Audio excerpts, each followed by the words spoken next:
O governo estabelece novas regras sobre trabalho escravo e provoca reações dentro do próprio governo. Sobe o preço das passagens aéreas nacionais, mesmo com cobrança de bagagem. A Anvisa proíbe o uso de um tipo de agrotóxico já reprovado em outros países desde 2002. Vamos falar ainda sobre a família do século XXI e a atual situação dos deficientes físicos no Brasil.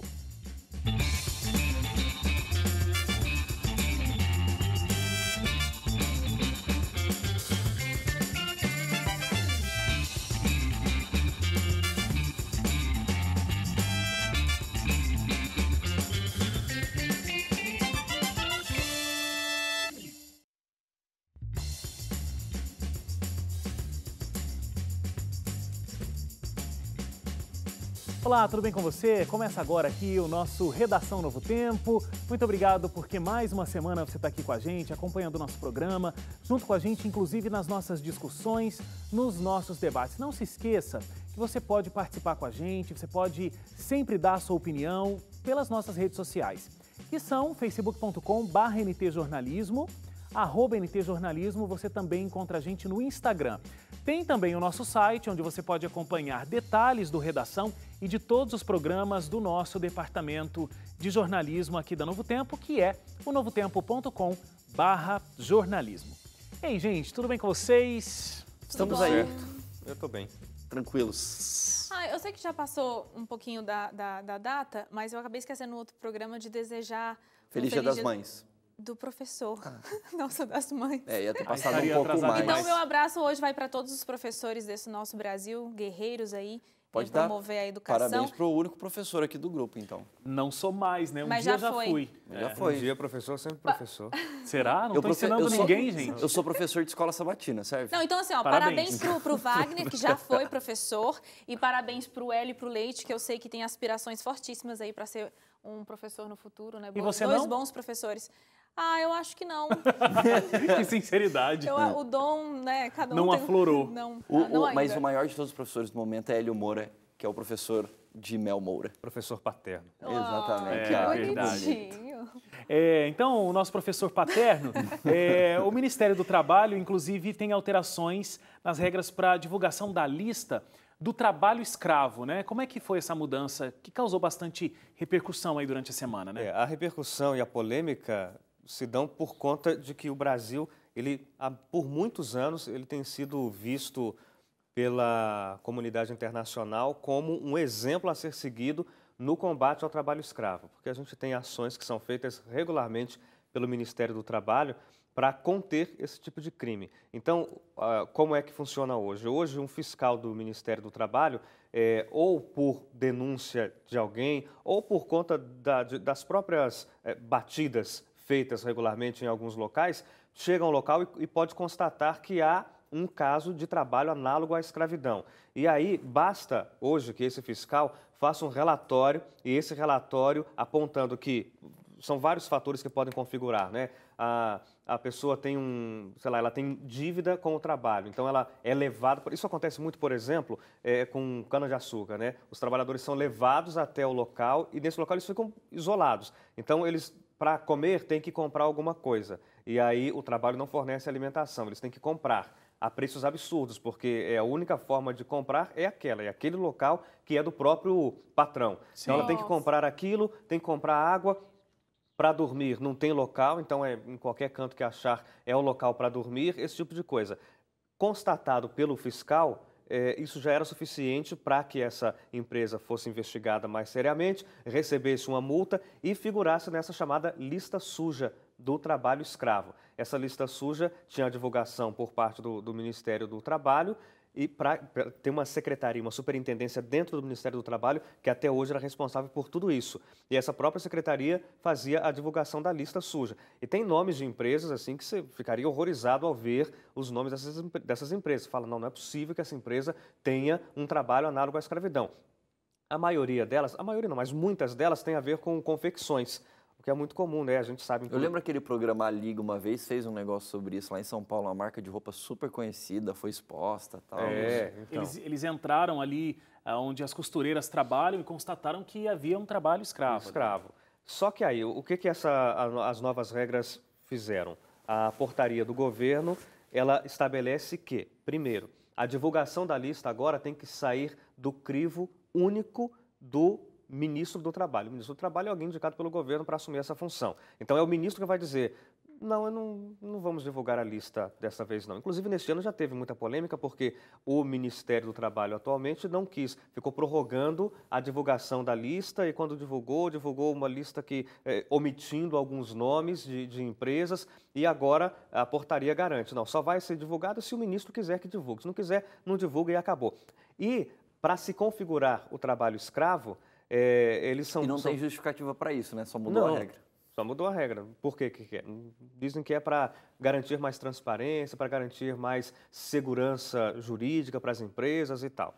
Aí, agora, para se configurar o caso de trabalho escravo, é preciso, entre outras coisas, que haja, por exemplo, um boletim de ocorrência na polícia.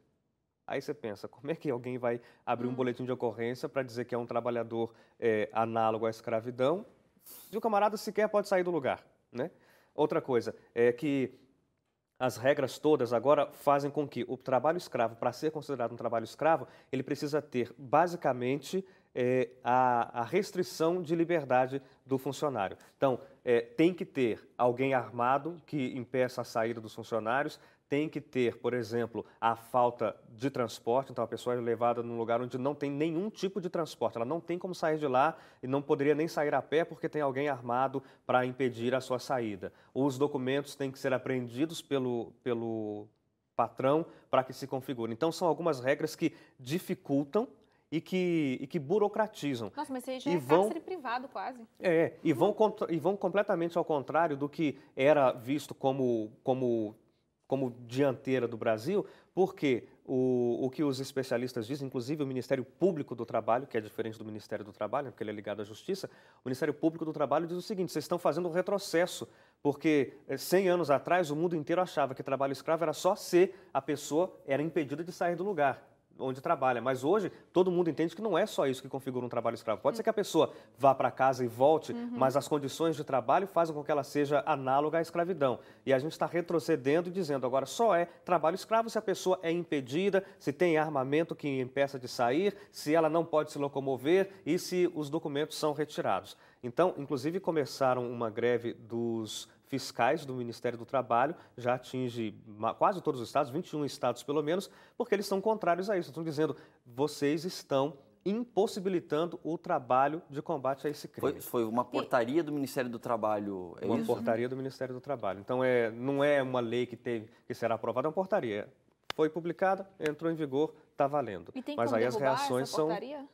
Como foi no caso daquela Renca, né? Aquela região na Amazônia que o governo abriu por meio de uma portaria também e liberou para exploração de outras empresas e acabou voltando atrás por conta da polêmica. Espera-se que a polêmica agora também acabe sendo suficiente para reverter a decisão. O mundo inteiro está de olho, inclusive a OIT divulgou nota lamentando a decisão do governo nesse ponto. A Organização Internacional do Trabalho, é isso? Sim. Que situação, hein? Que situação país realmente esse? Bastante complexa. Vamos aguardar, né? Porque o assunto também não está completamente definido ainda. E continuar falando sobre isso para gerar, de alguma maneira, conhecimento cada vez maior de pessoas. Esse é o papel da né? mídia. Agora, Leite, vamos lá para o seu destaque. A gente teve aquele momento onde as empresas aéreas começaram a cobrar pela bagagem. E agora parece que a ANAC, então, permite que as empresas aéreas aumentem o valor das passagens. Na verdade, a ANAC já permitiu que cobrasse a bagagem fora do boleto, né? Antigamente, você comprava uma passagem nacional, você tinha direito a 2 malas, se não me engano, de 23 quilos. Aí, a partir de junho desse ano, a ANAC deu uma resolução onde as empresas aéreas poderiam não mais dar esses 2 malas de 23 quilos.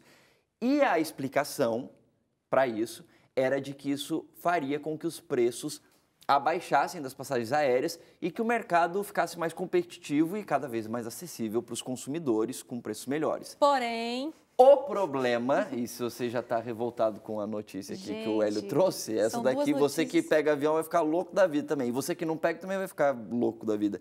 Porque acontece, 3 meses depois, basicamente, junho, julho e agosto, foram feitos levantamentos pelo IBGE e pela Fundação Getúlio Vargas.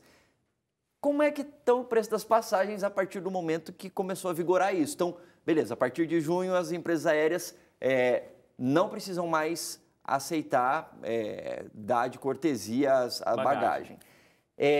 Ficou mais barato? Em 3 meses já dá para perceber se ficou mais barato ou não, né? De acordo com a FGV, as tarifas não só não ficaram mais baratas, como aumentaram em 35,9% entre junho e setembro desse ano. E, de acordo com o IBGE, a alta é de 16,9%. Tem uma boa diferença dos valores, porque acontece, os dados utilizados, os trechos utilizados para análise pela FGV e o IBGE são diferentes. A FGV, se eu não me engano, ela usa, tem os dados aqui mais certinho, mas assim, ela usa como referência os principais destinos turísticos dentro do Brasil para fazer essa análise. E o IBGE, ele pega referências de trechos de pesquisas já feitas há mais ou menos uns 10 anos, praticamente, em relação a passagens aéreas. E não necessariamente são os atuais destinos mais visitados por brasileiros. Então, é aí que dá essa diferença deles. Só que o que mais chama a atenção não é nem a diferença da porcentagem de aumento das passagens aéreas entre os dados analisados pela FGV e o IBGE. Porque nos 2 casos existe um aumento quando, na verdade, a intenção é que houvesse uma queda nos preços da passagem. Por menor que seja. Por menor que fosse. Tem um aumento. A principal diferença acontece quando se compara com a pesquisa que foi feita pela Associação Brasileira das Empresas Aéreas, ou seja, a associação que representa as empresas que, obviamente, se beneficiaram de não ter mais que dar a cortesia das malas, né?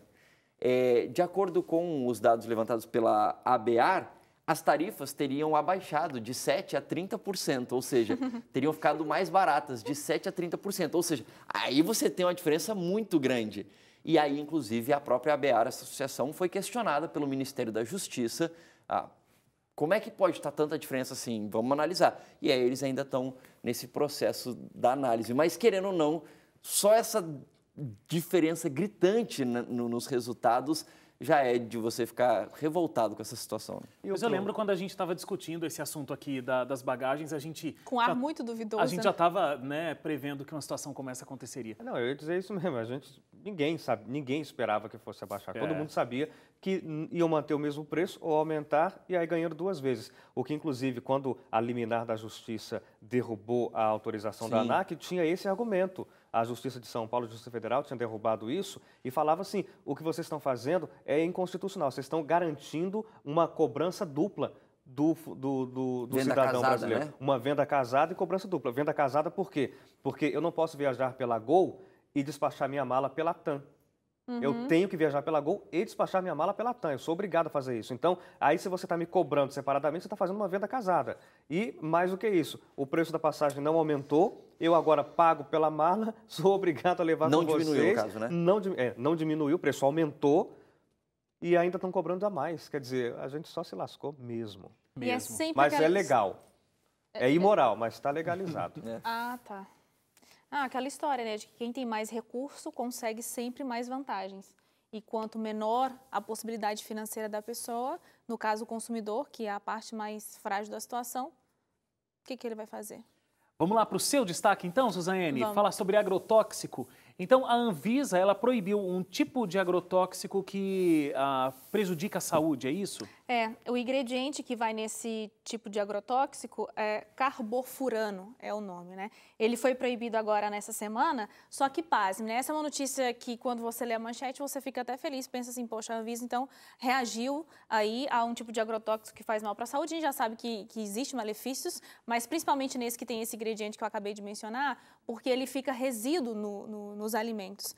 Só que, engraçado que os Estados Unidos, ele já proibiu esse mesmo ingrediente, né, esse mesmo tipo de agrotóxico em 2009.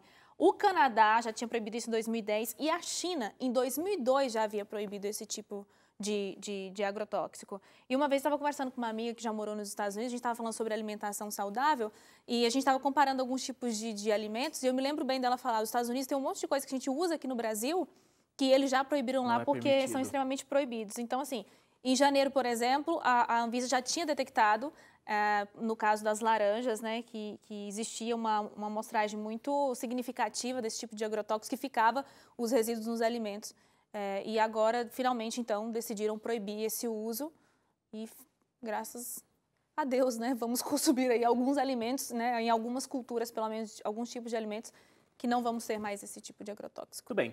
Uma paradinha rápida para o intervalo. Na volta, a gente fala sobre a família do século XXI e como ela tem se transformado ao longo da história. O Redação volta já.